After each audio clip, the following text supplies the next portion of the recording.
Iniciamos hablando un poco acerca de lo que son los signos vitales. Es muy importante conocer todo trabajador, estudiante de la salud, incluso cualquier otra persona que no tenga ningún conocimiento sobre la salud, sobre lo que son los signos vitales, ya que esto nos puede llegar a salvar la vida. Bien, para empezar, los signos vitales son medidas fisiológicas del cuerpo humano que evalúan un tipo determinado y establecen la condición de salud de una persona. Son señales que revelan las funciones básicas del organismo. Los signos vitales los vamos a clasificar en 5: presión arterial, respiración, temperatura, reflejo pupilar y pulso. Voy a explicar un poco cómo se utilizan estas técnicas o cómo podemos hacer la práctica, pero no voy a entrar tanto a fondo para hablar sobre lo que son las diferentes patologías. Por ejemplo, en el caso de la presión arterial, cómo se desarrolla todo lo que es la fisiopatología, no, pero sí voy a hacer énfasis sobre lo que es la toma de muestra de la presión. Bien, vamos a empezar a hablar sobre lo que es la respiración.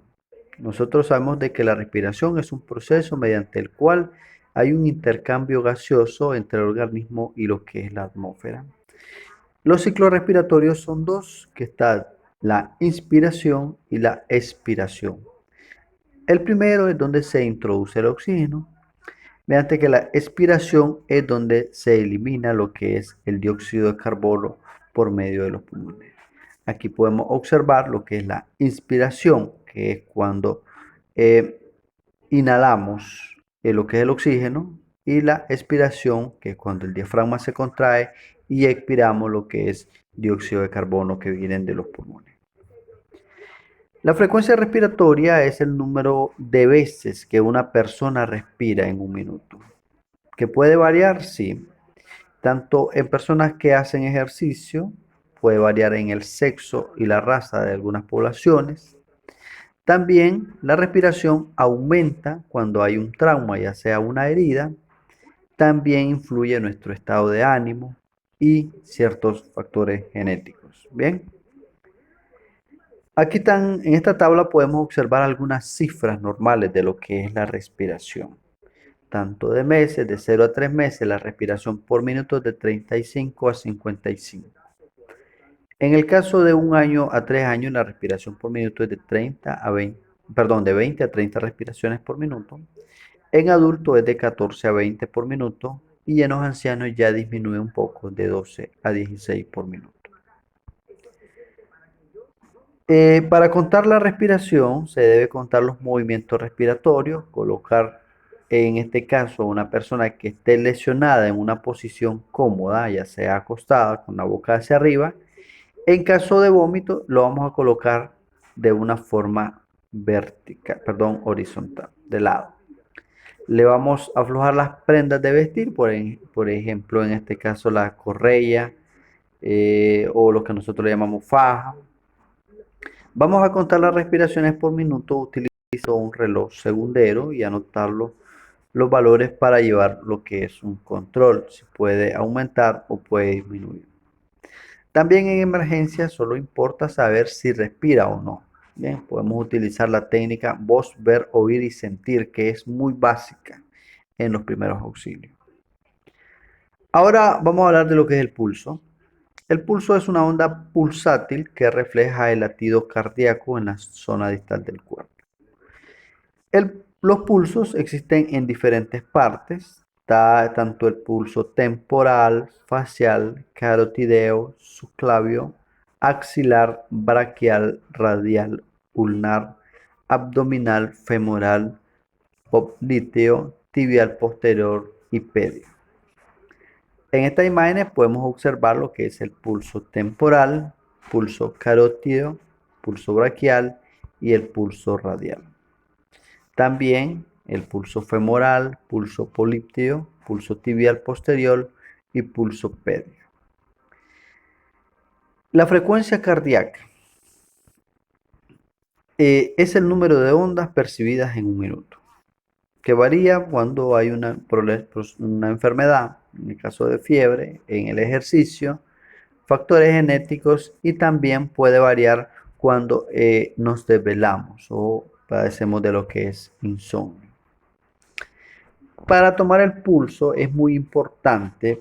Nosotros lo que vamos a hacer es palpar la arteria con los dedos índices, medio y anular. No vamos a hacerlo con el dedo pulgar porque el pulso en este dedo es más perceptible y confunde. Bien, no ejercer presión excesiva, no es que vamos a presionar de una forma fuerte. Vamos a contar el pulso por minuto con un reloj y vamos a anotar las cifras para verificar si hay cambios. Aquí podemos ver un claro ejemplo de un médico tomando lo que es este signo vital a un paciente, la posición, cómo tiene lo que es el brazo, lo está haciendo de una forma correcta y está observando lo que es un reloj segundero. Bien, dentro de las cifras normales, tanto en niños recién nacidos va a variar como en niños de 1 a 3 años, igual en adultos. Pueden revisar la descripción del video, voy a dejar estas tablas para que puedan revisarlas y puedan memorizar, si desean así hacerlo, lo que son estos valores de referencia. En emergencia, el pulso carotídeo es el pulso que se toma por ser más fácil de localización y es el pulso con mayor intensidad. En el caso de lo que es el reflejo pupilar, este otro signo vital que es muy importante conocer, ya que es un movimiento o es un acto involuntario de las pupilas, los cuales reaccionan contrayendo el estímulo de luz. El tamaño normal de una pupila es de 2 a 6 milímetros. Con una linterna lo que vamos a hacer, vamos a alumbrar el haz de luz del ojo y observe cómo la pupila se contrae. Si no posee el elemento productor de luz, abra intempestivamente el párpado posterior y observe la misma reacción. Es decir, la pupila siempre cuando hay una claridad intensiva, ella se va a contraer. De esta manera es la forma más correcta como se hace esta prueba. Existen diferentes características. Por ejemplo, lo que es la isocoria, es la pupila se contrae y tiene el mismo tamaño, nivel e igual orientación. Hay un proceso que se conoce como miosis, que es la contracción de ambas pupilas del ojo con una medida de 0 a 5 hasta 2 milímetros. En este caso de la miosis se va a presentar en pacientes con insolación, pacientes que han consumido drogas, en el caso de narcóticos, también medicamentos opioides, como en el caso del tramadol, morfina, heroína, metadona. En algunos anticonceptivos también, como lo que es el haloperidol, toracina y otros. También en los pacientes que consumen medicamentos para la enfermedad de Alzheimer. Y en algunas drogas también usadas en pacientes que están sometidos a quimioterapia. La midriasis es otra característica que es una dilatación de ambas pupilas y no se contraen a la luz. Presenta una medida de 6 a 10 milímetros. Se presenta en pacientes en casos como shock, hemorragia severa, agotamiento por calor, drogas como en el caso de cocaína y personas que consumen lo que es las anfetaminas. Cuando la midriasis es máxima va a presentar un daño neurológico severo y esto produce la muerte. Estas son las características. En el caso de la anisocoria, es una asimetría del tamaño de las pupilas debido a diferentes estados de dilatación de dicha estructura. Sea una miosis o una midriasis anormal y unilateral, se presenta en casos, por ejemplo, en lesiones cerebrales, hemorragias, tumor, trauma cráneoencefálico, uso de gotas mióticas o midriáticas, también en ACV, que son los accidentes cerebrovasculares.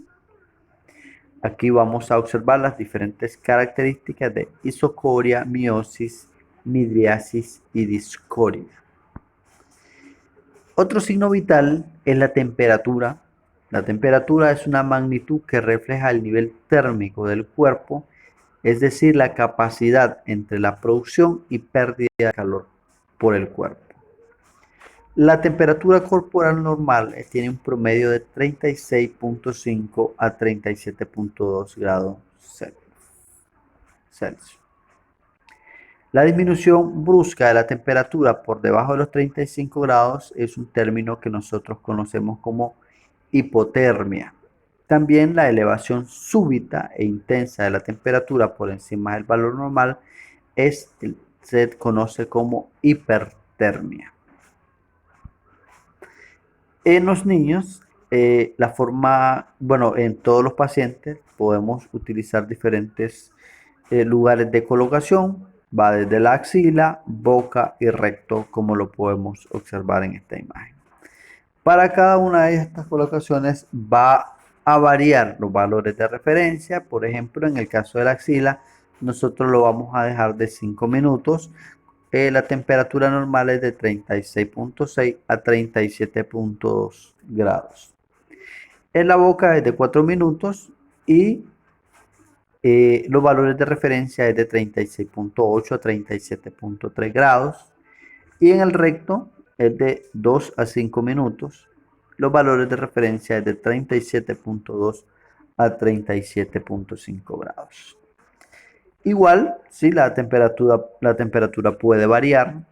En el caso de personas que hacen intenso ejercicio físico, personas que están sometidas a un estrés laboral, también en el sexo, por algunas enfermedades que nos va a causar fiebre y también por las zonas geográficas. Es decir, recordemos que hay zonas que son más calientes o más áridas que otras. Bien.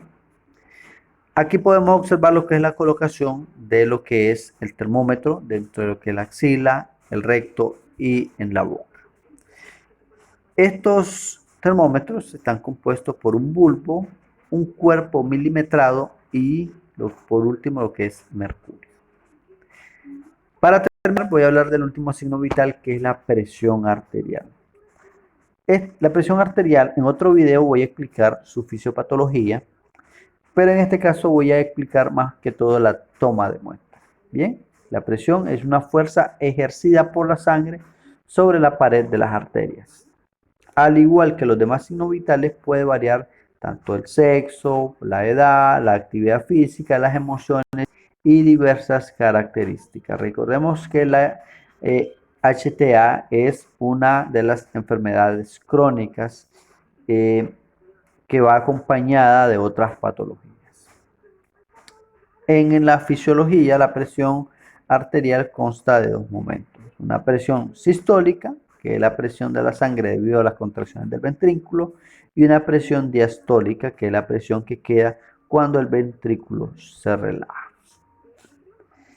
En el caso de los ruidos de Korsakoff, bien, esto es cuando inicia la primera fase, que es la presión sistólica, a lo que vamos a escuchar nosotros cuando la estamos tomando. Va a haber una fase 2, que es un periodo donde disminuye. En la fase 3 y fase 4 es donde se escucha el último ruido, que es la presión diastólica. Bien, los valores de referencia va a variar tanto en pacientes normales, que es de 120-80, es una presión normal, es una constante que se maneja en muchos países de América Latina, pero también puede aumentar en personas con prehipertensión de 120 a 139, de 80 a 89. Lo más recomendable para la presión es tomársela por un lapso de 5 días. Dentro de lo que es el equipo que nosotros tomamos la presión, es muy importante conocer el diafragma, la campana, olivas, fuelle y lo que es el tubo. La forma para tomar la presión es: el brazo debe estar sin prenda de vestir y sobre una superficie plana. paciente tiene que estar sentado, relajado, por lo menos unos 30 minutos. Se va a colocar el brazalete de 2 traveses de dedos por encima del pliegue del codo. Se busca el pulso de la zona y ahí se coloca las campanas de lo que es el estetoscopio. Vamos a cerrar la llave de la pera y se inicia a bombear hasta llevar a la aguja a una cantidad y luego se abre la llave lentamente para poder escuchar el latido cardíaco. Esto es todo en este video. Les agradecemos por visitar nuestro canal. Les invito a que se suscriban. Pueden dejar en los comentarios de qué tema les gustaría que estemos hablando en los próximos videos. Muchas gracias.